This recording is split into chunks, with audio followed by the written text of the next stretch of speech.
যোৱাকালি মই মোৰ ফেচবুক লাইভত এই গোটেই বিষয়টোৰ ওপৰত অলৰেডি কৈছোঁ। 40 লাখতকৈ বেছি মানুহে ফেচবুকত গোটেই কথাখিনি শুনিছে, দেখিছে। আৰু যদি কিবা ক'বলগীয়া থাকে মই পিছত আকৌ ক'ম। মই এটাই কথা ক'লোঁ, যোৱাকালি 12টা বজাত 2টা বজাত মই ফেচবুক দিছোঁ। প্ৰত্যেক ঘণ্টাই ঘণ্টাই নতুন নতুন কথা কৈ থকাৰ প্ৰয়োজন নাই। আকৌ কিবা যদি নতুন কথা থাকে মই আপোনালোকক মাতি নহ'লে ফেচবুকৰ জৰিয়তে জনাই দিম। সমালোচনা কৰা সকলেতো কৰি থাকিব, কিন্তু মই মোৰ কামটো কৰিব লাগে।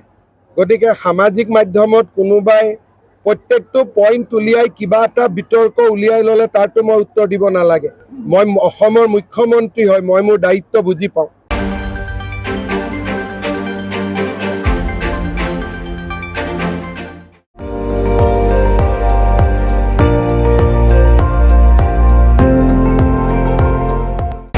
আপুনি চাই আছে ND24, সৰ্বশ্ৰেষ্ঠ নহয় সৰ্বোত্তমৰ দৌৰত।